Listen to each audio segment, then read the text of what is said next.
नमस्कार, मी माधव सावरगावे. साम टीव्हीच्या आवाज महाराष्ट्राचा या शो मध्ये बारामतीकरांचं मी स्वागत करतोय. सोबतच देशभरातले मराठी भाषिक लोक, महाराष्ट्रातील मतदार जनता हा शो पाहते, त्यांचंही मी स्वागत करतोय. आज अशा ठिकाणी आलोय की ज्या लोकसभा मतदारसंघाची चर्चा केवळ महाराष्ट्रातच नाही तर देशामध्ये आहे.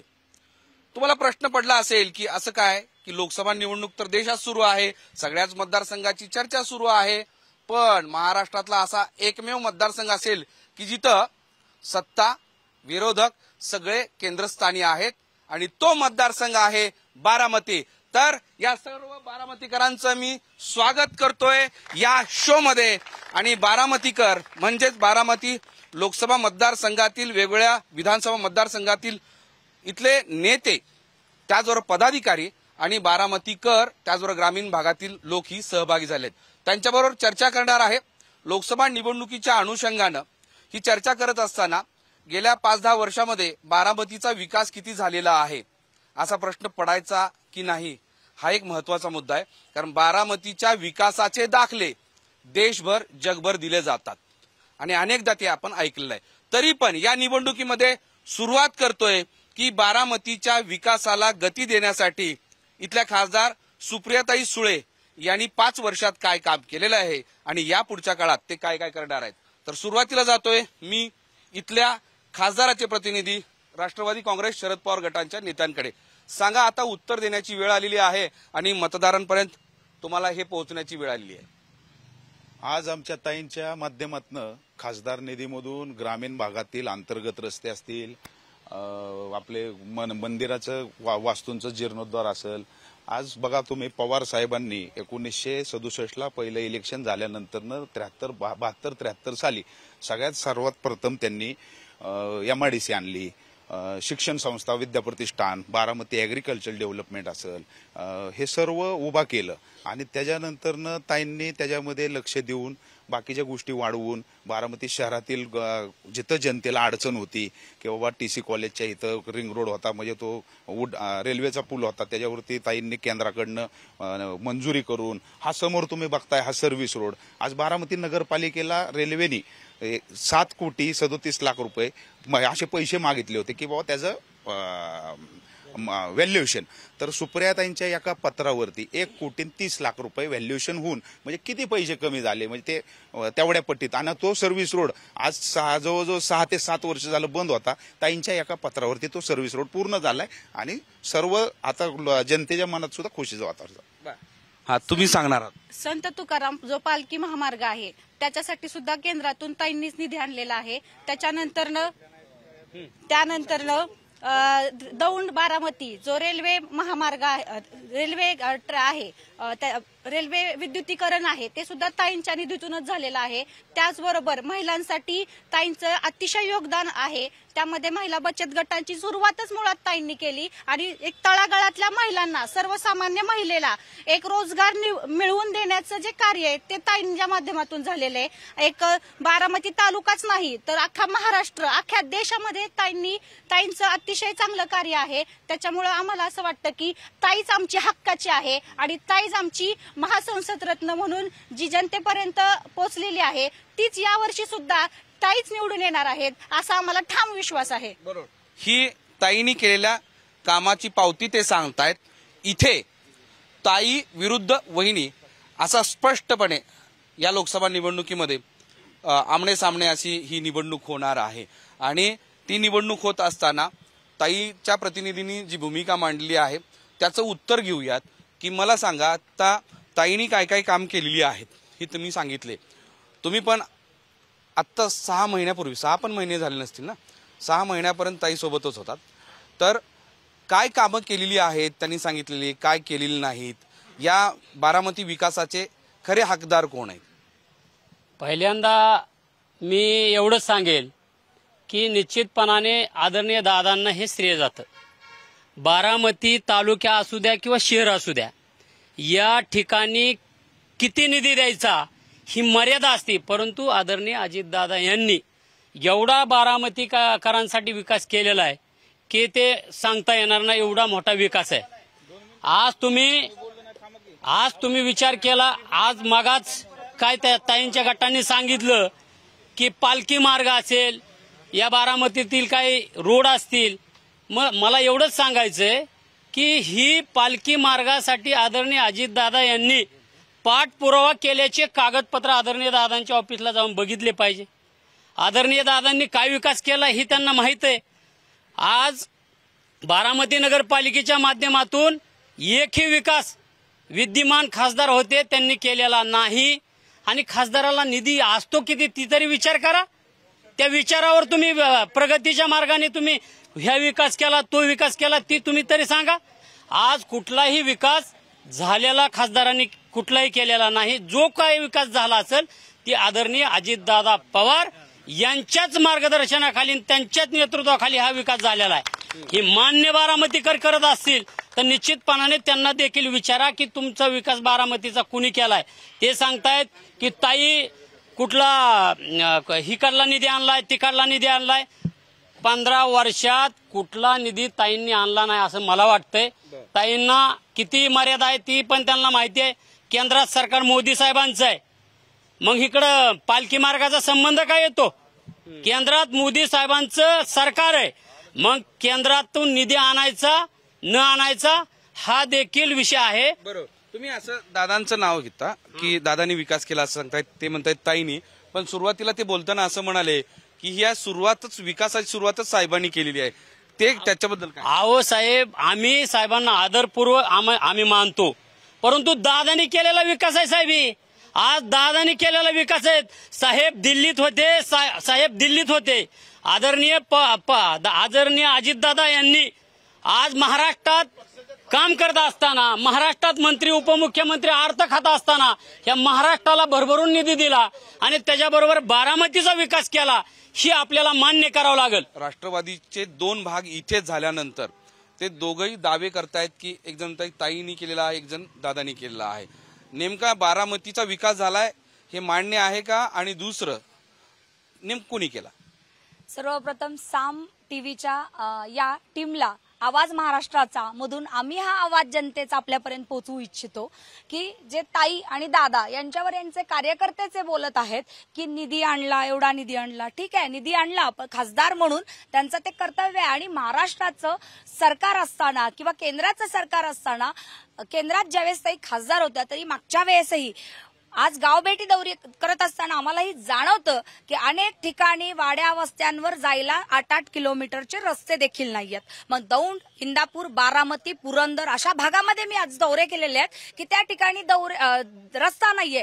मग 350 कोटीचा केंद्रातला सुद्धा निधी ताईंच्या माध्यमातून माघारी पाठवला जातो, परंतु खासदार म्हणून तो निधी त्या जनतेपर्यंत पोहोचवून दळणवळणाची पूर्णतः साधनं त्यापर्यंत पोहोचली गेली पाहिजेत.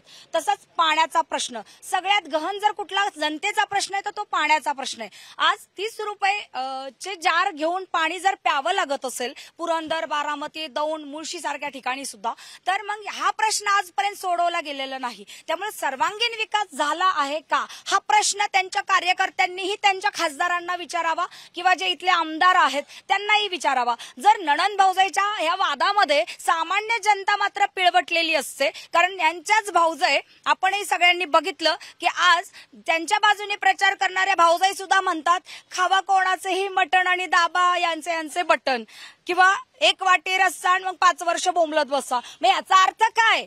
सामान्य जनतेने मात्र ह्याचा आलेख काय घ्यायचा किंवा याचा प्रश्न आमच्यासारख्या अपक्ष असलेल्या उमेदवाराला पण पडतो की जर अशा पद्धतीने खाल्ल्या मिठाला जागणारी सामान्य जनता असते, भोळी भाबडी जनता असते, जर ओबीसी, वंचित, बहुजन, धनगर समाजाची वोट बँक यांना चालते, परंतु इथं बदललेला चेहरा म्हणून उमेदवार म्हणून चालत नाही, मग घराणेशाहीला कुठंतरी, या प्रस्थापित घराणेशाहीला विस्थापितांची ही लढाई म्हणून आम्ही आज मैदानात उतरलेला. बघा, बारामतीचा विकास जरी दावे केले असले तरी दौंड, इंदापूर या सगळ्या तालुक्यात, मावळमध्ये या सगळ्या तालुक्यांमध्ये परिस्थिती भयावह आहे असं त्या ताईचं म्हणणं आहे. मोठा विनोद इथं आम्हाला बघायला मिळतोय आणि विरोधाभासही बघायला मिळतोय. म्हणजे ज्या पक्षाच्या खासदार गेली 21 वर्ष होत्या, म्हणजे राज्यसभेचाही कालावधी तुम्ही पकडा, कारण ही 15 वर्ष आणि राज्यसभेची 6 वर्ष, म्हणजे 21 वर्षाचा कारभार ज्या पक्षाच्या वतीनं त्यांनी पाहिला तो पक्ष म्हणतो हे बिनकामाचे. याच्यासारखा विरोधाभास दुसरा कुठं असूच शकत नाही. एवढा मोठा विरोधी प्रचार दुसऱ्या कुठल्या उमेदवाराचा पण असू शकत नाही. आणि दुसरीकडे ज्या पक्षाकडून लोक उभे आहेत ते सांगतात की आमच्या बारामतीचा विकास फक्त आम्ही केलाय. म्हणजे हे जे चित्र आहे आणि इथून आता आजची बातमी आहे आणि आपल्या सकाळला आहे माळशिरस नावाच्या गावातली आणि नाझरे धरणाचे आणि वेल्ल्याचे 3 गावांच्या 3 तालुक्यातल्या 3 बातम्या आहेत की आम्हाला गाव सोडून जायची पाळी आणू देऊ नका. आज सोनगाव पर्यंतचा जो परिसर आहे टँकर सुरू करा म्हणून लोकांच्या मागण्यात लोक विकत घेऊन टँकर घेत आहेत. आणि फक्त टँकर का सुरू करायचे नाही तर निवडणुकीच्या काळात जर टँकर सुरू झाले तर विकासाचा हा पोकळ दाव आहे हा इथल्या इथं 10 किलोमीटरवर फुटणार आहे जाऊन तो दिसू नये म्हणून हा प्रकार चाललाय. बरं दौंड तालुका आहे, इंदापूर आहे, पुरंदर आहे. मला इथं चर्चा ऐकायला मिळते फक्त बारामतीचा विकास. अरे बारामतीचा विकास म्हणजे बाकीच्या तालुक्यांनी काय करायचं. आज जर तुम्ही दौंड सारख्या शहरामध्ये गेला दौंडचं बस स्थानक जर पाहिलं आज त्या ठिकाणी गोल राऊंड नावाचा परिसर आहे जिथं सर्वसामान्य अख्ख्या दौंड शहरातली जनता विविध ठिकाणी जायचं असेल तर येऊन उभी राहते. तुम्ही इथं 64 कोटीचं एरोड्रम बांधले विमानतळासारखं. आज लोकांना जायला बसेच नाहीत. फटक्या तुटक्या बसेस एवढ्या छान तुम्ही बांधलेल्या बस स्थानकात ज्यावेळेस उभे असतात आणि पावसाळ्यात आणि उन्हाळ्यात त्या लोकांना ऊन देत असतात. त्याला ना खिडक्या ना दारं ना त्याची नीट व्यवस्था ना त्याला शीट कशासाठी हव्यात. याच्यापेक्षा छोट्या शेड बांधायला लोकांची अपेक्षा फक्त अर्धा तास तिथं थांबायला मिळावं म्हणून असते. बरोबर. तुम्ही बारामतीच्या विकासाचा हा पोकळ असा तुम्ही दावा आहे असं तुमचं म्हणणं आहे. ग्रामीण भागातली ही स्थिती आहे पण त्या स्थितीला कोण जबाबदार आहे. कारण इथे इंदापूर असेल किंवा पुरंदर असेल दौंड असेल त्या ठिकाणी पण वेगवेगळ्या पक्षाचे आमदार आहेत आणि मी जसं अभ्यासलोय की इथं आणि तिथं सगळा मतभेद आहे आणि आता तर निवडणुकीमध्ये तर फारच विचित्र स्थिती निर्माण झाली. साहेब फक्त 1.5 वर्षापूर्वी या जिल्ह्याचे पालकमंत्री सन्माननीय अजितदादा इंदापूरला जाऊन दत्तमाव भरणे यांच्या ठिकाणी शेतकरी मेळावा घेतला होता. त्या शेतकरी मेळाव्यात बोलता बोलता ते बोलून गेले बघा माझ्या पक्षाचा जर आमदार निवडून नाही दिला ना तर विकास कसा होतो तुम्ही कर्जतला जाऊन बघा, विकास कसा होतो इंदापूरला जाऊन बघा आणि विकास कसा होत नाही हे दौंडला जाऊन बघा. हो तुम्ही पालकमंत्री आहात. पालक या शब्दाचा अर्थ तर तुम्हाला समजत असेल. पालकत्व ज्यावेळेस तुम्ही एखाद्या जिल्ह्याचं स्वीकारता हे काय एखाद्या गावाचं किंवा एखाद्या पक्षाचं किंवा एखाद्या परिसराचं नाही स्वीकारत तुम्ही संपूर्ण परिसराचं स्वीकारता. ज्यावेळेस पालकत्व तुम्ही स्वीकारता आज इथं 354 कोटी रुपयाचा नदीचा घाट तिथं बांधायचा घाट घातलाय. काय करायचंय तर नदीच्या परिसरामध्ये पर्यटन करायचं. आम्हाला मान्य आहे तुमचं पर्यटन बारामतीकरांना छान ठिकाणी जायला ठिकाणी सोय मिळाली पाहिजे. आज तुम्ही बाकीच्या गावांना बघा ना साधं 10व्याचा घाट नाही. लोक सकाळी बसले तुम्ही राहता कुठे. दौंड मध्ये राहता. हो तिथं आणि इथं बघितल्यानंतर तुम्हाला काय वाटतं. काय वाटावं हे चित्र तुम्ही इथं दाखवा आणि दौंडचं जाऊन चित्रीकरण करून दाखवा लोकांचे डोळे या उघड. मुद्द्यावर परत येऊयात. तुम्ही हो का टाईट आहे मिसी टाईट आहे तयारी पण जोरात केली दिसते. पवारांच्या विरोधामध्ये ज्यावेळेस बोलायला कोणी धाडस करत नव्हतं त्यावेळेस दंड ठोकून पवारांना या ठिकाणी जाहीर बंड करणारा पहिला कार्यकर्ता मी आहे. मला विचारतात की तुम्ही 20 वर्ष पवारांच्या विरोधात काम केलं काय मिळवलं. मी त्या निमित्ताने एवढंच सांगतो की आज पवारांच्या विरोधामध्ये बाहेरच्या तालुक्यातील लोक येऊन या ठिकाणी धाडसाने बोलू शकतात. त्यांच्या विरोधामध्ये सर्वसामान्य घरातले उमेदवारी अर्ज दाखल करू शकतात. माझ्या 20 वर्षाच्या संघर्षामध्ये मी काय कमावलं काय गमावलं हा विषय नाही परंतु मी तुम्हाला छातीठोकपणे सांगतो की शरद पवार अजित पवारांची या ठिकाणची दादागिरी मी संपुष्टात आणलेली आहे. पहिल्यांदा हे जाहीरपणे मी तुम्हाला सांगतो. दुसरा मुद्दा विकासासंबंधी सांगितलं जातं. 50-50 वर्ष तुम्ही राजकारणामध्ये आहात. 50-50 वर्ष तुम्हाला कुणीही प्रतिस्पर्धी नाहीये. तुम्ही महाराष्ट्रात देशात राजकारण करता. चिमूटभर विकास केला त्याची टिमकी कशाला वाजवली पाहिजे. बरं हा विकास तुम्ही जो करता त्या विकासाच्या पाठीमागे दूरदृष्टी आहे का. कुठलाही विकास करताना दूरदृष्टी असली पाहिजे. हा विकास जो आहे हा बेगडी विकास आहे आणि हा विकास करताना लोकांच्यावर एवढं मोठं बालंट असतं एवढं संकट असतं. कुणाची जमीन जाते कुणाचं घर जातंय कुणाचं दुकान जातंय कुणाचा प्रपंच रस्त्यावर येतोय याची कुणाला खात्री नसते. भर दिवाळीच्या वेळेस तुम्ही रस्त्याची डागडुजी करण्यासाठी रस्ता वाढवण्यासाठी जो गोरगरीब माणसांच्या ह्याच्यावर बुलडोजर चालवत असाल आणि दिवाळीच्या ह्याच्यामध्ये त्यांचं फराळ त्यांचं सामान त्यांचे कपडे हे जर रस्त्यावर टाकत असाल एखादं झोपडं मोडतात आणि त्या ठिकाणी बाळंतपण आलेली पोरगी झोपडं मोडल्यानंतर रस्त्यावर बाळंतपण होतं तिचं यापेक्षा दुर्दैव काय असू शकतं. हा विकास जो आहे हा विकास शाप आहे का उशाप आहे हा प्रश्न पडावा अशी परिस्थिती आहे.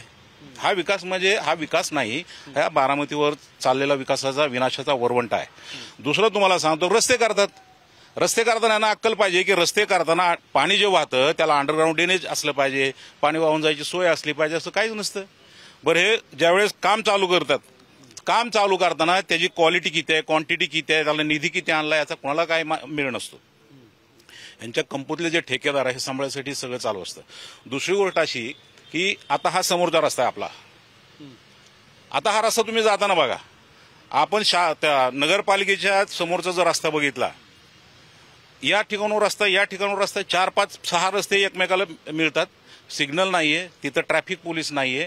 आणि दुसरी गोष्ट अशी की तो रस्ता जो आहे, एक पूल बांधला, नवीन पूल बांधला, उद्घाटन नाही झालं आणि ते पाडून टाकला, दुसरा पूल बांधला. तो पूल बांधला टिकडी सारखा. एक मीटर जर रस्ता पूल वाढला, 1 मीटर 45 मीटर स्लोप द्यावा लागतो. 1.5 मीटर रस्ता वाढला, तुम्ही स्लोप दिला, डोंगरावर उतरल्यासारखं यावं लागतं. ऍक्सिडेंट, आम्ही तर त्याला भुलभुलाय चौक नाव दिलं, भुलभुलाय रस्ता नाव दिलं. आणखी स्पेसिफिक मुद्द्यावर येऊयात. तुम्ही बघा, बारामती शहराचा विकास हा फुगवटा आहे असं थेट उमेदवारांचं म्हणणं आहे. आणि सोबतच ग्रामीण भागातली परिस्थिती फार भयावह आहे. म्हणजे या मतदारसंघामध्ये जे तालुके येतात तिथं पिण्याच्या पाण्याचा संघर्ष करावा लागतो आणि अत्यंत बकाल स्थिती दौंडची आहे असं सांगितलं जाते. तुम्ही उत्तर देणार? कोण उत्तर देणार? हा, बघा, आता पाणी मिळत नाही ग्रामीण भागामध्ये. पाणी हा फार पूर्वीपासूनचा प्रश्न आहे. आता सगळीकडेच मागच्या वर्षी सुद्धा पाऊस कमी झालेला आहे. आपल्या भागातली धरणं सुद्धा आटलेली आहेत. प्रॉपर ग्रामीण भागच नाही, शहरी भागामध्ये सुद्धा आता थोडा पाण्याचा प्रॉब्लेम आहे. परंतु जितक्या प्रयत्न करून पाणी देता येईल ह्याची सोय आमच्या आदरणीय खासदार सुप्रियाताई आम्ही रोज बघतोय की त्या पद्धतीने त्या गावातल्या पदाधिकाऱ्यांची किंवा तिथल्या अधिकाऱ्यांना त्यांची भेट घेऊन त्यांना जेवढं पाणी देता येईल उपलब्ध करून तेवढी त्यांनी सोय चालू केली. पाण्याचा पाऊस कमी झाल्यामुळे आता इकडं भागात सुद्धा अडचण आहे. परंतु दादांनी आज डावा उजवा कालवा हे पाणी आम्हाला शेतकऱ्यांना तर येतंय. जिरायत भागातला प्रश्न आहे, 450 कोटी रुपये दादांनी आता टाकलेले, त्याची पाईपलाईन चालू आहे. कसं आहे, तुम्ही उद्या सांगितलं की उद्या होत नसतं, त्याला टाइम लागतो. त्या येणाऱ्या काळात सर्वांना पाणी मिळेल. आता विकास, रस्ते केले म्हणजे विकास केला का? आणि पाणी नाही प्यायला दारू तर आहे ना, दारूच्या कंपन्या यांच्याच आहेत की. पाणी नसलं तरी चालतंय, दारू आहे बारामतीत.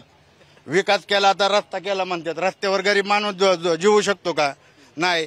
झोपू शकतो का? नाही. आणि दोन्ही गटात सलमान खान जास्त आहेत, त्यामुळे गरीब जर झोपला तरी सोडणार नाहीत. 97 लाख रुपयाचं टॉयलेट बांधलंय. हे जे विकास केला म्हणतात ना, ह्यांनी विकास केलाय. हा विकास कोणी केला असेल? कारखाने तर कोणी जातकानी एक उभा केला, इकडं कोकरेनी देवकत्याने उभा केला, कॅनल इंग्रजांनी आणला आणि हिताची बारामतीत पाणी आलं. ही मागासवर्गीय नगराध्यक्ष असणाऱ्या सुनील पोटे आणि भारतदादा आयहोळे यांच्या काळात पाणी आलं. हे म्हणतात आम्ही केला, पाणी त्यांनी आणलं, त्यांचं काय सांगत नाही तुम्ही. आणि मी बहुजन समाज पार्टीची ही निवडणूक लढवती, ही बारामती लोकसभेतल्या जनतेचा अपमान होतोय म्हणून. आणि शिवतारे बापू, हर्षवर्धन पाटील ह्यांच्या अपमानाचा बदला घेण्यासाठी आम्ही निवडणूक लढवतोय. त्यांनी जरी मॅन केलं असेल तरी त्यांच्या अपमानाचा बदला बहुजन समाज पार्टी घेणार आहे. कारण की भारताला स्वातंत्र्य होऊन 75 वर्ष झालीत, पण आम्हाला शेतकरी पुत्र म्हणून लाईट गेली म्हणून आंदोलन करावं लागतंय, पाणी मिळत नाही म्हणून आंदोलन करावं लागतंय. नवे तर इथं संचालक सुद्धा आहेत, ऊसाला दर मिळावा म्हणून सुद्धा आम्हाला आंदोलन करावं लागतंय. म्हणजे आम्हाला ही लाजिरवाणी गोष्ट आहे. एकीकडे ह्या लोकशाहीमध्ये आता खासदारकीचं इलेक्शन आहे, इथं रस्त्याचा किंवा विजेचा प्रश्न न घेता तुम्ही देशाच्या प्रश्नावरती बोललं पाहिजे. तुम्ही आयात निर्यातीचे धोरणं सुप्रियाताईंनी आतापर्यंत काय राबवले हा माझा त्यांना प्रश्न आहे. खरं तर या ठिकाणी प्रत्येक भारतातील खासदाराला माझा प्रश्न आहे. मग भाजपचे असतील, राष्ट्रवादीचे असतील, काँग्रेसचे असतील, तुम्ही कुठल्याही खासदार असा, पण आम्हाला आमच्या शेतकऱ्यांच्या प्रश्नावरती तिथं किती बोलला तुम्ही, ह्याचा एकदा तुम्ही आढावा दिला पाहिजे. कांद्याची निर्यात बंदी करता, शेतकरी मरतोय. द्राक्षाची निर्यात बंद करता. अरे तुम्हाला बांगलादेश सारखा सुद्धा द्राक्षाच्या 20 किलोच्या कॅरेटवरती 1200 रुपये एक्साइट ड्युटी लागते. तुम्हाला नेपाळ सारखा सुद्धा देश तुमच्याकडे डोळे उठरून बघतोय. तुम्हाला लाजा वाटल्या पाहिजे. काय चाललंय आपल्या देशामध्ये? अरे एकीकडे टोमॅटोला 200 रुपये किलो पाकिस्तानमध्ये दर होता आणि आम्ही इकडे लाल चिखल झाला म्हणून टोमॅटो वतून देत होतो. ह्याच्याकडे तुमचं आमचं लक्ष नाही. दुधाचा प्रश्न बघा. अरे 20-22 रुपयावरती दूध आलंय. पाण्याची बाटली तुम्ही 20 रुपयाला विकताय आणि दुधाचा दर प्रति लिटर 25 रुपयावरती आहे. म्हणजे उत्पादन खर्च शासन सांगते 42 रुपये आणि शेतकऱ्याला दूध किती, दुधाचा दर किती? 25 रुपये. अरे असलं राजकारण आता आपण थांबवलं पाहिजे. कृषीप्रधान देश आहे, शेतकऱ्याच्या प्रश्नावरती राजकारण झालं पाहिजे. राम मंदिर बांधून आमचा विकास होणार नाही, जाती जातीमध्ये तुम्हाला विभागून आमचा विकास होणार नाही. खऱ्या अर्थाने शेतकऱ्याचे प्रश्न सोडवले. कृषीप्रधान देश आहे, कृषीप्रधान देशामध्ये शेतकऱ्याचा प्रश्न ज्यावरती अजिंठ्यावरती त्याच वेळेस आपला देश हा सुखी होईल. इंग्रजांनी जेवढा, मी दिलगिरी व्यक्त करतो, इंग्रजांनी जेवढा विकास केला 150 वर्षामुळे, मला मान्य आहे इंग्रजांनी भारताला लुटलंय, पण 150 वर्षामध्ये जेवढं इंग्रजांनी लुटलं नाही एवढं 75 वर्षामध्ये या राज्यकर्त्यांनी लुटलेलं आहे. महागाई प्रचंड वाढलेली आहे. जे तुम्ही दावे 2014 2016 ला केले होते, 2019 ला केले होते, त्या कितीतरी पटीनं महागाई वाढलेत. त्यांचा पहिला प्रश्न आहे, ती कधी कमी करणार, का कमी होत नाही? सर, महागाई वाढली असं म्हणताच येणार नाही. ज्या पद्धतीने देशाचे लाडके पंतप्रधान नरेंद्रजी मोदी यांनी भारत देशामध्ये किंवा महाराष्ट्रामध्ये विविध प्रकारच्या शासकीय योजनांचा सुद्धा विविध प्रकारच्या योजनांचा सुद्धा आपण महाराष्ट्रामध्ये किंवा देशामध्ये आपण हे शासकीय योजनांचा लोकांपर्यंत पोहोचवण्याचं काम केलेलं आहे. आणि उज्ज्वला गॅस असेल, पंतप्रधान आवास योजना असेल, आता विश्वकर्मा असेल, किंवा काय त्याला म्हणू शकतो आपण, कुठली म्हणजे हे सगळे केलेत. महागाई पण पोहोचवली म्हणायचं असेल, पण त्यांच्या शब्दात तोंडात येत नाही. महागाई वाढले का? नाही. नाही. गॅस कितीला आहे? 1000 रुपयाला आहे. पूर्वी कितीला होता? अहो, त्या गॅस वाढलाय ठीक आहे, पण बाकीचा इन्कम पण वाढलाय ना, पगार पण वाढलाय, ते पण वाढलंय ना. पगार सगळे म्हणतात महागाई वाढली, त्या प्रमाणात सर्व काही महागलं की सगळ्याचे रेट पण वाढलेले आहेत. आज पगार म्हणलं तरी पगार पण सगळ्यांचे वाढलेले आहेत. MIDC मध्ये पगार वाढलेले एकाही कागदीपत्री दावायचं, एकाही कंपनीतलं दावायचं, कुठल्या कंपनीतलं पगार वाढलेलं दावायचं, कागदीपत्री दावायचं, कुठलंही. सरकारनं बेरोजगारी कशासाठी तुम्ही मेळावे घेतले, कशासाठी मेळावे घेतले? युतीच्या सरकारने मेळावा रोजगार कशासाठी? बसमध्ये मुलं आणले 10वीतली, ज्या मुलाचं 18 वय नाही, तुम्ही ते मुलं आणली मेळाव्यासाठी, कशासाठी? कुठल्या कंपनीत किती नोकरी दिली आता? 196 सहकारी कारखाने राज्यात आहेत. त्यातलं माळेगाव असेल, सोमेश्वर असेल, भवानगर असेल, तिन्हीचं नेतृत्व दादा करतात. आणि उच्चांकी दर हा तिन्ही कारखान्यांनी दिलेला आहे. मार्केट कमिटी 307 महाराष्ट्रात कार्यरत आहेत. पण बारामती कृषी उत्पन्न बाजार समिती तालुका लेवलची जिल्हा लेवलच्या पण उत्पन्नापेक्षा 5 नंबरला राज्यात आहे. म्हणजे सर्वांगीण विकास, शेतकरी असेल, कामगार असेल, सर्व घटकांचा विकास दादांनी केलेला आहे. कुणी काय आरोप केलं तर इथं धान्याचा उच्चांकी बाजारभाव बारामती कृषी उत्पन्न बाजार समितीमध्ये निघतो. 25,000 रोजगार ह्या MIDC मध्ये दादांच्या रूपाने आज मुलं काम करतायत. सर्वांगीण विकास दादांनी केला, विकास केलाय. हे जे म्हणतात ना, थांबा, शेतकरी संघटना 543 लोकसभा मतदारसंघ आहेत, त्यांनी लढवावं ना, त्यांचं सरकार आणावं ना. शेतकरी फक्त यायचं, तेवढ्या पुरतं बोलायचं. दादांनी जिल्हा बँक असू द्या, आज आशिया खंडात पुणे जिल्हा बँक दादाच्या नेतृत्वाखाली काम करते, आशिया खंडात त्याचा डंका आहे. हा लक्षात.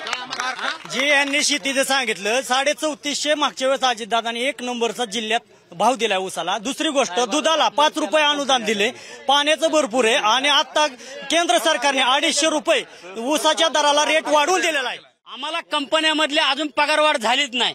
हे एका बाजूनी सांगतायत की पवार साहेबांनी कंपन्या आणल्या, आणि दुसऱ्या बाजूने सांगतात की आम्हाला पगारी वाढल्या नाही. मग 7वा वेतन आयोग लागू झाला नाही हे नाही सांगितलं का? मग ऐका निम योजने, ऐका ना, निम योजनेत 10,000 लोकांच्या नमो योजनेतनं केल्या का नाही? नमो योजनेतून केलं. गेल्याच आठवड्यात नमो योजनेतून ती लागू लोकांना 10,000 लोकांना लागू झालंय. त्याच्यामुळं विरोधकांनी काय विरोध करायचा हे आम्हाला देणं घेणं. नुसता विरोधाला विरोध करायचा, मात्र ऐका, नुसता विरोधाला विरोध करायचा आणि इलेक्शन झालं की परत पवारांच्या दादांच्या मांडीला मांडी लावून बसायला हीच लोक असतात. मला भाजपवाल्यांना नमस्कार करावा असं वाटतं. हेच भाजपवाले गेले 6 महिन्यापूर्वी इथं कॅनलचं अस्थिरीकरण चाललं होतं, ते फक्त निवेदन गेले होते की अस्थिरीकरण करू नका, बोरला पाणी येत नाही. त्यावेळेस इथले नामदार, माजी मुख्यमंत्री किंवा उपमुख्यमंत्री काय म्हटले होते माहितीये का त्यांना, आली चित्रबा आडवी आमच्या आणि हे तरी येतात.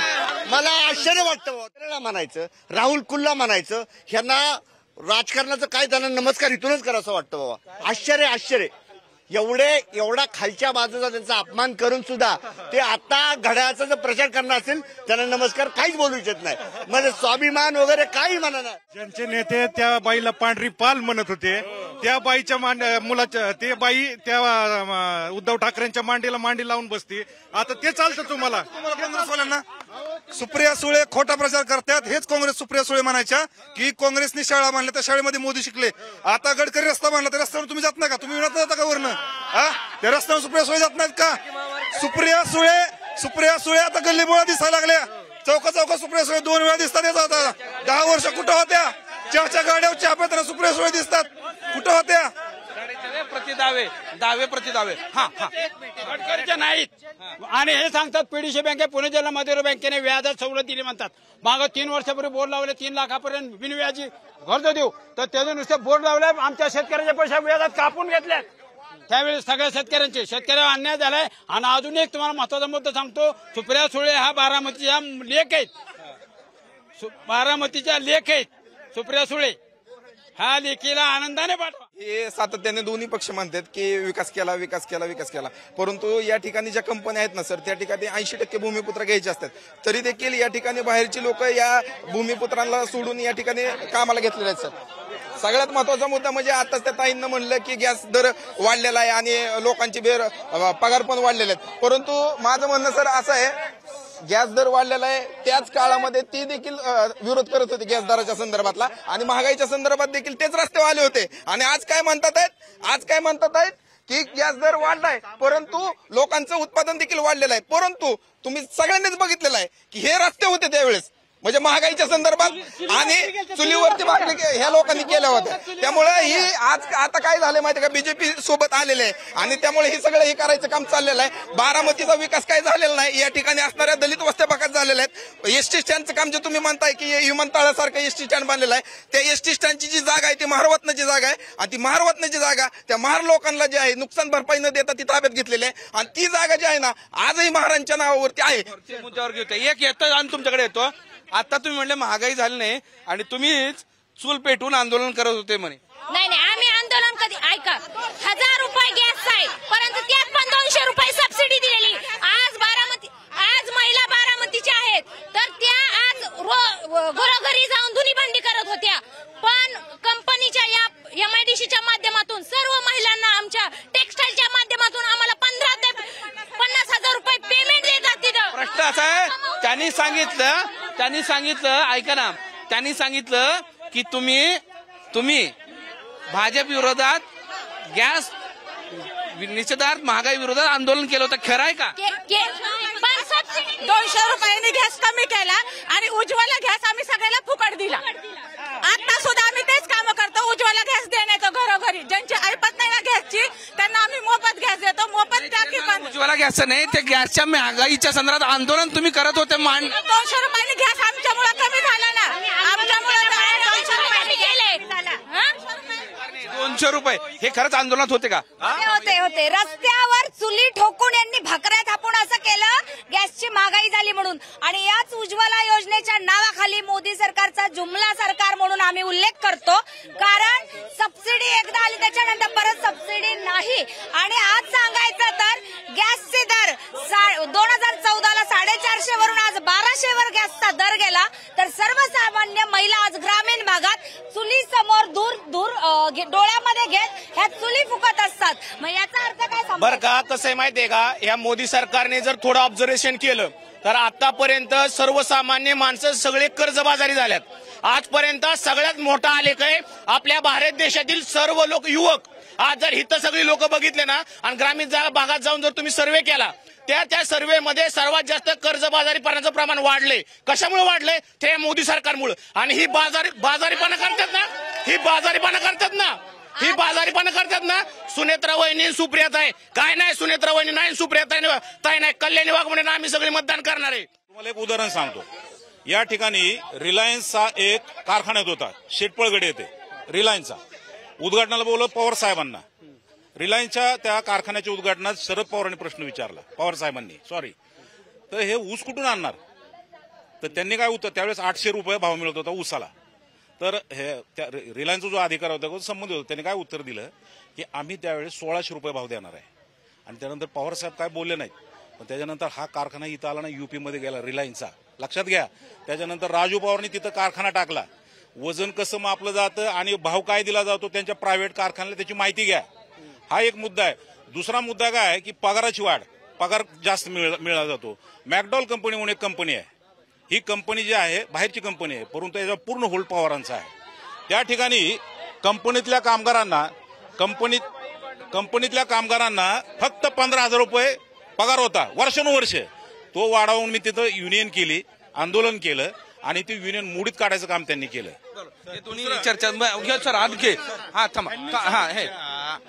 आज बघा तुम्ही, भाजपने किती घाणेरडं राजकारण चालवलंय, दादागिरीचं राजकारण चालवलेलं आहे. म्हणजे दादागिरीचं राजकारण आहे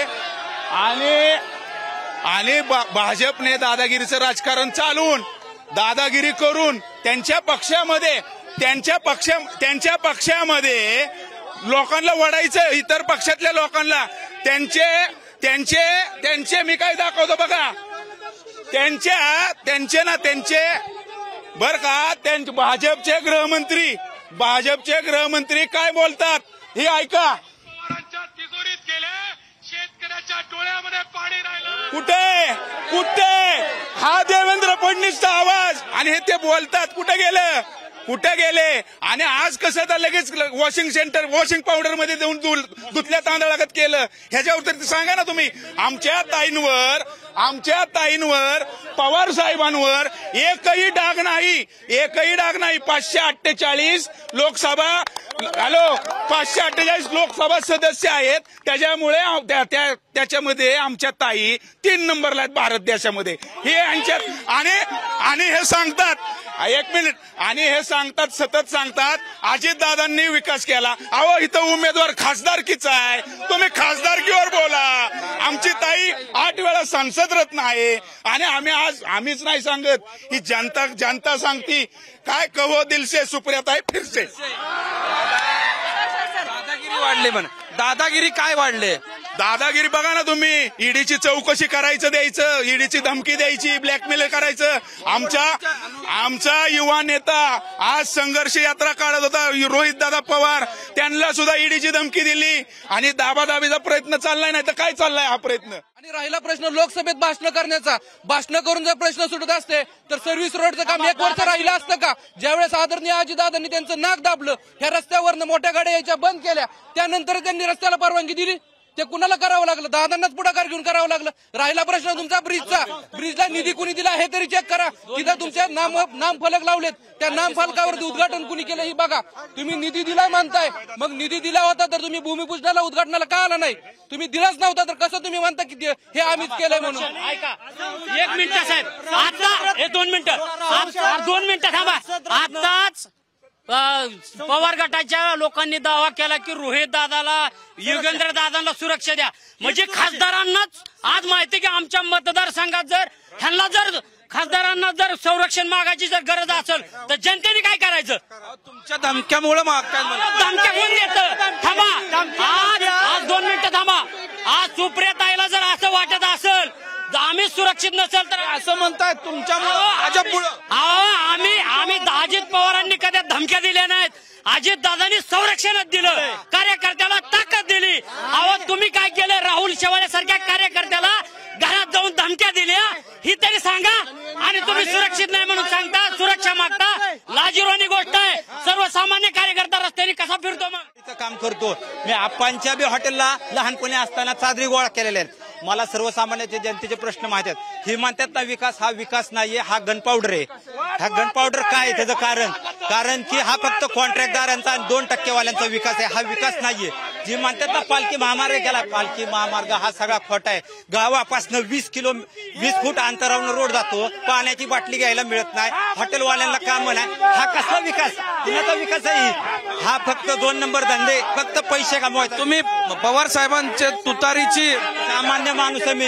माझा इस्त्रीचा धंदा आहे. मी लोकांच्या घरी जाऊन कपडे गोळा करतो. त्यासाठी मी सर्वसामान्य माणूस जोपर्यंत बाहेर निघत नाही तोपर्यंत माझ्यासारखा माणूस बाहेर निघत नाही तोपर्यंत मी टोपी घालणार. टोपी घालणार असं म्हणतात. हे सगळे माझे कार्यकर्ते सगळं मत मला देणार आहे. बारामती लोकसभा मतदारसंघामध्ये सुप्रियाताई इंदापूरला जातात आणि भरणे मामा ज्यांनी मागच्या पंचवार्षिकला 70,000 मताचं लीड दिलं त्यांच्या तालुक्यातून, त्यांना जाऊन म्हणतात ए तुझा उद्या करेक्ट कार्यक्रम करीन म्हणून. वा, म्हणजे ज्यांनी 70,000चं लीड दिलं तुमच्यासाठी काम केलं त्याचा करेक्ट कार्यक्रम. मग हिथं येऊन बारामतीत तुम्ही का म्हणत नाही अजितदादा तुझा करेक्ट कार्यक्रम करीन म्हणून? तुम्ही पार येवल्याला जाताय, तुम्ही धनंजय मुंडेच्या मतदारसंघात जाताय, तिकडे अमोल कोल्हे आता इकडे आले तो भाग सोडून द्या, पण तुम्ही अमोल कोल्हेच्या मतदारसंघात जाऊन तिथं म्हणताय तुझा करेक्ट कार्यक्रम करीन. मग करेक्ट कार्यक्रम करायचं तर इथं करा ना. काल आता इथं महागाईची चर्चा होते, या ताई मंडळी या ठिकाणी आहेत. अहो अजितदादा परवा सांगत होते दाबा बटन कमळाताईचं, लय तुम्हाला कौतुक वाटतंय, दाबा बटन कमळाबाईचं. कशासाठी? गॅस. हा, कसं कसं वाटतंय आता? गारगार वाटतंय, महागाई वाढली, सिलेंडर वाढला, आमकं वाढलं, दाबा बटन आणि एकत्र बसायचं. या सगळ्या बारामती लोकसभा मतदारसंघातला राजकीय खेळखोंडोबा यांनी निर्माण जो केलेला आहे. विजय शिवतारे तू कसा निवडून येतो, काल म्हणायचं दत्ता भरणे तू कसा निवडून येतो, राहुल कुलालला जाऊन सांगायचं तुला असा डाव टाकीन तर 12 पिढ्या तुझ्या याद राखतील. म्हणजे हे दादागिरीचं राजकारण करायचं. हे म्हणतात आम्हाला संरक्षण द्या. कालपर्यंत मतं घेताना चालत होतं, त्यावेळेस दादागिरी चालत होती, तुझं पाणी बंद करीन, तुझं आमकं करीन. त्यावेळेस ह्यांना गोड वाटत होतं नाही का, मतं मिळत होती ना. 15 वर्षात ह्यांना सुचलं नाही, आता सगळं सुचायला लागले. मला एकच विषय सांगायचा आहे की 8 दिवस झालं यांच्या घरातली मुलं बारामतीत प्रचारानिमित्त फिरायला लागली, तर हे पोलीस प्रोटेक्शन मागतायत की आमच्यावर दडपशाही होते, दादागिरी होते. आणि दडपशाही दादागिरी इथं काय चालली ही तुम्ही आता बघितली असेल. ह्यांच्या विरोधात जर कोण बोलायला लागलं, पवार कुटुंब ही कुठला स्पेसिफिक पवार नाही, यांच्या विरोधात जरी कोण बोलायला लागलं तरी अशा पद्धतीने अंगावर येतात. इतकी दादागिरी यांची बारामती तालुक्यात आहे. आणि 70,000 कोटीचं हे बोलतायत ना, 70,000 कोटीचा पाजर ह्या सगळ्यांनी त्या धरणातलं पाणी पिलेलं आहे. त्याच्यामुळे हे आणि हे काय वेगळे नाहीयेत. 2019च्या निवडणुकीला सुप्रियाताई बारामतीच्या लीड मधूनच निवडून आलेल्या आहेत आणि अजितदादांमुळे ते लीड मिळालेले आहे आणि त्या खासदार झालेल्या आहेत. आज 1 लाख हे लोक जे म्हणतात ना की ह्यांनी विकास केला आणि रस्ता केला, ह्या रस्त्याचे पैसे साहेब अजून मिळालेले नाहीत. मी स्वतः लाभार्थी आहे, माझ्या क्षेत्राचा दिलेला नाही. दुसरी गोष्ट ही ऊसाच्या भावाचं सांगतात. ऊसाला देशात सर्वाधिक भाव जर कोणी दिला असेल तर तो बहुजन समाज पार्टी आणि बहन मायावतीजीने 64. भाजप हे फक्त गाजर दाखवणार आहे, कारण की भाजपने आतापर्यंत प्रत्येक चौकात गाजराच्या पाट्या ठेवलेल्या आहेत. 2014 साली तिथे धनगर समाजाचं आंदोलन चालू होतं, तिथे देवेंद्र फडणवीस आले, गाजर दाखवलं, धनगर समाजाच्या जीवावर सत्तेत बसले आणि महिले म्हणले की पहिल्या कॅबिनेटला देतो. नरेंद्र मोदींचं काय तेच गाजर दाखवायचं. युवकांना 2 कोटी लोकांना रोजगार देतो. पेट्रोल डिझेल दरवाढ भरपूर केली, गॅस दरवाढ, त्या स्मृती इराणी तर मॅडम तर टाकी बसायच्या आणि आंदोलन करायच्या. 400 फक्त 20 झालता, आता 1100च्या वर गेला. त्याचं काय केलं? 2014च्या आरक्षण लढ्यात आम्ही सहभागी होतो. 14 गुन्हे दाखल आमच्यावर 2014 पासून होते. त्यावर आम्ही देवेंद्र फडणवीस यांची भेट घेतली. आरक्षणाचं द्यायचे तेव्हा द्या, कारण आमचे तरुण पोरांचे आयुष्य बर्बाद होत होती. त्यासाठी आम्ही देवेंद्र फडणवीसांना 2 वेळा पत्रव्यवहार केला. त्या माणसाने एकदाही त्याच्याकडे लक्ष दिलं नाही. आदरणीय 2019 साली आदरणीय उद्धव साहेब ठाकरे आले, त्यावेळी 7 केसेस त्यातल्या नील झाल्या आणि लॉकडाऊनच्या कारणामुळे त्या आमच्या अडल्या. आता 10 दिवसापूर्वी आमच्यावरच्या त्या केसेस संपूर्ण नील झाल्या. आम्हाला सांगण्याचं एकच आहे की आरक्षणाच्या मुद्द्यावर हा फडणवीस सत्तेत येतो, 15 दिवसात आरक्षण देतो असा शब्द देऊन सगळ्या समाजाची फसवणूक करतो आणि तिथल्या तरुणांकडेही लक्ष देत नाही. आता यशवंतराव होळकर यांच्या नावाने निधी दिला जाणार आहे म्हणून सांगितलं की धनगर समाजाला निधी दिला जाईल. ते महामंडळ स्थापनाचा विषय होता, त्यात 1 रुपयाही आतापर्यंत मदत मिळालेली नाही. दुसरी गोष्ट, इथं म्हणतात ना वाण नाही पण गुण लागतो. अजित पवारांनी इथं नमो रोजगार मेळावा घेतला होता हजारोच्या संख्येने, त्याची खूप मोठी पब्लिसिटी करण्यात आली. पण माहिती अधिकारात असं लक्षात आलं की त्यातल्या आलेल्या कंपन्या यातल्या निम्म्यापेक्षा कंपन्यांचे जीएसटी नंबर नाहीत. मग ह्या सगळ्या खोट्या कंपन्या होत्या. म्हणजे तुम्ही इथल्याच लोकांना उल्लू बनवता आणि कॉन्ट्रॅक्ट बेसवर पोरांना कामाला लावता डिग्री घेतलेल्या. हे 7वी नापास प्रधानमंत्र्याचे हे स्वप्न आहेत या देशासाठी. हे बारामतीकरांचे सगळे मुद्दे समोर आलेले आहेत, सोबतच ग्रामीण भागातले. आता मतदान होणार आहे. आता मतदान होणार आहे. मतदानानंतर कोण खासदार होईल हा भाग निराळा आहे, पण सगळ्यात शेवटी शेवटी शेवटी शेवटी शेवटी शेवटी सर्वांना एकच प्रश्न विचारतो,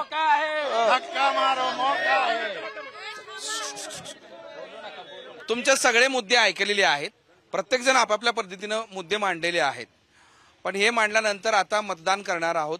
बारामतीकर, बारामती या लोकसभामधले सगळे इंदापूर असेल, दौंड असेल, मुळशीवरून या सगळ्या परिसरातले मतदार मतदान करतील. मतदान केल्यानंतर जो कोणी खासदार निवडून येईल त्यांनी काय करणं अपेक्षित आहे असा एक सगळ्यांना कॉमन एक प्रश्न विचारतो, त्याची उत्तरं घेऊया आणि या कार्यक्रमाचा समारोप करूया. मी एकेकाला विचारतो, तुमच्यापैकी कोण बोलणार आहे? तुमच्या सगळ्यांना म्हणजे खासदारांनी काय करावं?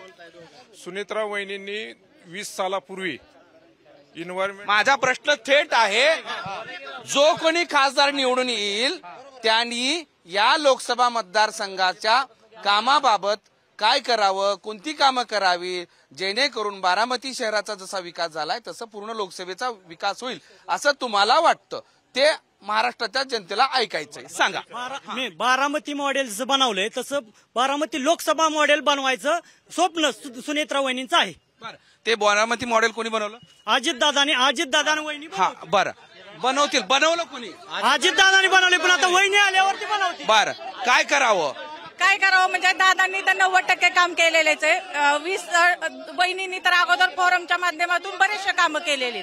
आज टेक्सटाईल पार्कच्या माध्यमातून वहिनींनी 5,000 महिलांना नोकरीची संधी उपलब्ध करून दिली. आज एक महिला 30 ते 40,000 रुपये महिन्याला कमवतात. आता कोणीतरी काय करावं? इथून मागे जो विकास दादांनी केला तळागाळापर्यंत, तोच विकास असा अत्यंत पारपर्यंत ठेवा. काय करावं? येणारा खासदार आमच्या सुनेत्रा वहिनी यांनी महाराष्ट्राचा आवाज संसदेत वाढवावा आणि आमचा जो विकासाचं मॉडेल आहे बारामतीचं ते त्यांनी प्रत्येक आपला बारामती लोकसभा मतदारसंघ आहेत म्हणजे आता खूप जणांनी मुद्दे मांडले. आम्ही जरी नवीन असलो किंवा आता आमच्यापेक्षा खूप मोठी वयस्कर लोक इथं होती, पण दुष्काळी भाग असेल म्हणजे दुष्काळी भाग सुपा असेल यासारख्या ठिकाणी मी पण प्रचार केलेला आहे. आम्ही प्रचारासाठी फिरत होतो, तर जिथे जाईल तिथे आम्हाला फक्त एकच सांगितलं जातं की वहिनी येणार आणि वहिनी येणार आहेत. काय करणार विकास बारामतीतील काय माहितीये का, जो सर्वसामान्य माणसातला खासदार लोकसभेत जात नाही तोपर्यंत सर्वसामान्य लोकांचे प्रश्न सुटणार नाहीत. काय करणार म्हणजे इथे धनगर बहुल मतदारसंघ हा आहे. आजपर्यंत कोणत्याही खासदाराने हा प्रश्न सोडवलेला नाही. कुठल्याही खासदारांनी इथं प्रश्न सोडवलेला नाही. माननीय आजच्या खासदार ज्या आहेत त्या सुद्धा इथं सरकार असताना मात्र घटना दुरुस्ती करत नाहीत, परंतु संसदेत मात्र प्रश्न फक्त विचारतात की मोदी सरकारने काय केलं. पण ज्यावेळेस त्यांच्या बरोबर पण जाऊन बसायची वेळ येते त्यावेळेस प्रश्नामध्ये हा चेंडू तिकडे आणि तो चेंडू इकडे फिरवला जातो. परंतु आजपर्यंत धनगर समाजाला मात्र न्याय कुठलंही सरकार देऊ शकलेलं नाहीये. बारामतीकरांचे, बारामती लोकसभा अंतर्गत आलेल्या सगळ्या मतदारांचे, नेत्यांचे मी आभार मानतो आणि आता बारामतीच्या या आवाज महाराष्ट्राचा शो मध्ये इथंच थांबतोय, कारण बारामतीकरांनी जे जे मुद्दे मांडलेले आहेत त्या मुद्द्यांचा विचार मतदार करतील आणि त्या आधारावर त्यांचा जो मतदानाचा कौल आहे तो देतील. पण या सगळ्या मुद्द्यांचा विचार जे कोणी निवडून येतील त्यांनी करावा अशी आग्रही विनंती सुद्धा बारामतीकर आणि वेगवेगळ्या पक्षाचे कार्यकर्ते नेत्यांनी केलेला आहे. त्याचा विचार जरूर करावा इतकेच एक अपेक्षा इथल्या मतदारांची आहे. आज बारामतीमध्ये आपण इथंच थांबूयात. उद्या आणखी दुसऱ्या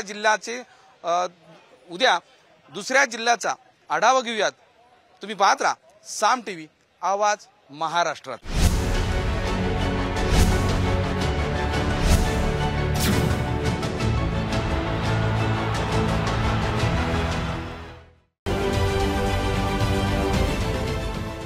देश विदेशातील प्रत्येक घडामोडींचे लाईव्ह अपडेट मिळवण्यासाठी आता साम टीव्हीच्या सर्व सोशल मीडिया प्लॅटफॉर्मला लाईक, फॉलो आणि सबस्क्राईब करा.